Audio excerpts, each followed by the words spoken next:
Olá, tudo bem? Professora Amara Rúbia. Nós estamos então agora no vídeo de continuação da construção da base da blusa feminina adulta na modelagem anatômica. Agora nós vamos construir a parte das costas e para isso você precisa ter assistido o vídeo anterior que falamos sobre a construção da base da blusa frente. Então, as costas, elas são construídas sobre a referência do mapa da frente da blusa. Então, aqui, esse é o último slide, não é? Que nós acompanhamos na construção da blusa e continuamos a utilizar essa mesma tabela de medidas. Então, aqui nós temos já, por exemplo, a questão da altura da cava, como que ela é calculada, né? Utilizando meia largura das costas, mais 10% dessa medida, e como que isso ocorre para a construção das medidas que estão indicadas na tabela de medidas complementares. Elas são obtidas a partir de medidas fundamentais. Então, aqui nós vamos continuar a construção da blusa feminina adulta. O primeiro passo, então, é você manter a construção do lado esquerdo do corpo e você pode fazer de duas maneiras. Ou cortar um outro papel branco, né, com uma gramatura mais baixa e colocar sobre o desenho da frente e fazer a construção das costas a partir dessa referência, ou utilizar uma outra cor, para que você não se confunda na hora de traçar as linhas para o costado, ok? Então, você também pode destacar, né, passar esse molde da blusa da frente para um outro papel, já com o formato de molde, né, cobrindo o lado direito e esquerdo do corpo, e aí fazer o desenho com um grafite 2B ou HB e utilizar um lápis grafite um pouco mais espesso, como o 6B, por exemplo, para que você consiga ter essas diferenciações. Mas o uso de canetas coloridas, ele é bem importante, né, e ajuda a linguagem visual a ser mais clara.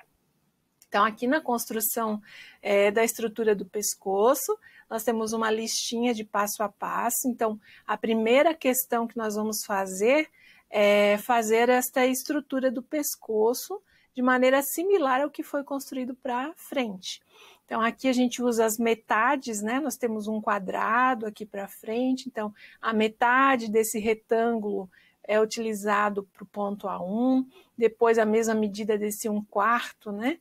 Da altura do decote frente foi aplicado acima da linha X1, porque o ombro do costado, ele normalmente tem uma leve queda, né? A estrutura das costas, para ela ficar com caimento melhor nas peças de vestuário, o ideal é que ela tenha essa leve queda, o ombro das costas um pouco mais alto.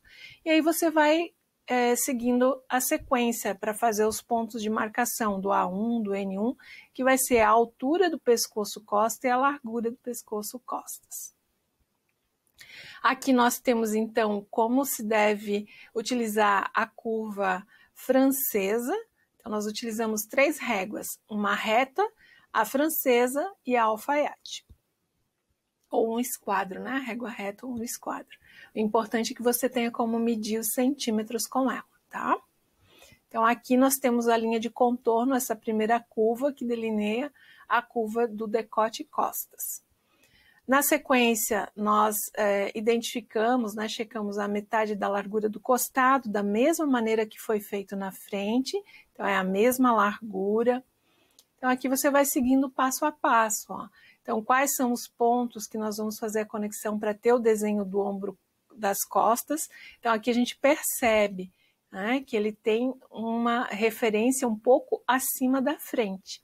Isso traz um conforto melhor para o seu usuário quando utilizar, mesmo que for uma blusa de malha.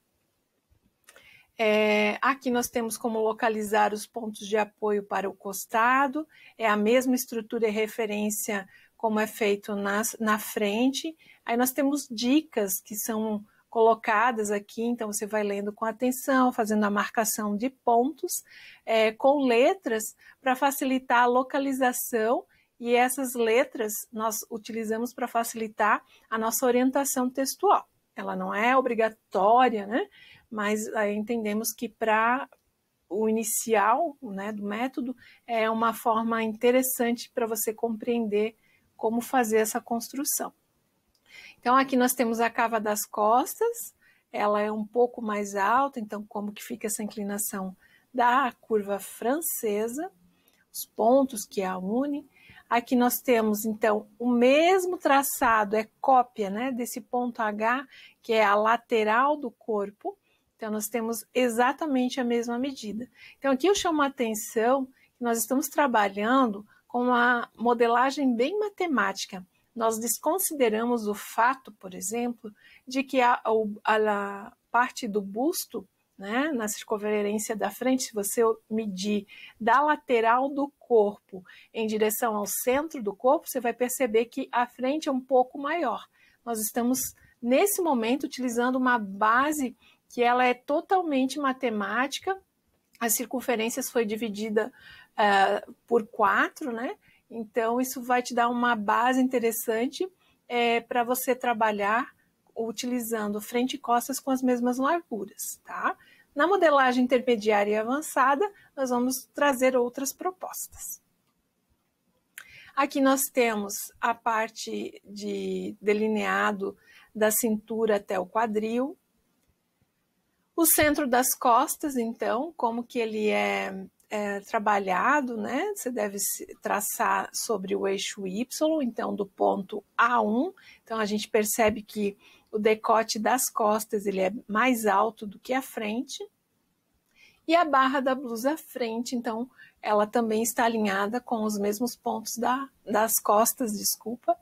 Então a barra da blusa costas, ela está alinhada no mesmo ponto que a blusa frente.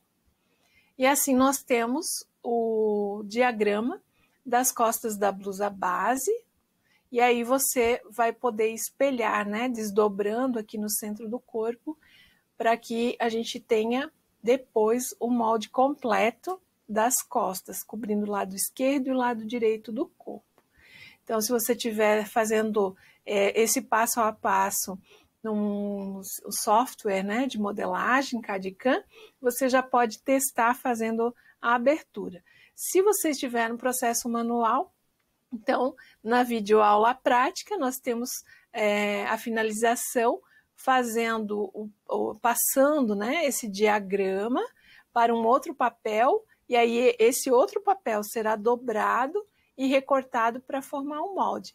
Esse mapa nós preservamos durante todo o procedimento de modelagem, ok? Porque ele é a referência para você fazer verificações, caso no protótipo você tenha que fazer alguma alteração. Então, aqui nós temos, né, a referência da frente e das costas, a identificação desse molde, o que você precisa colocar de referência básica.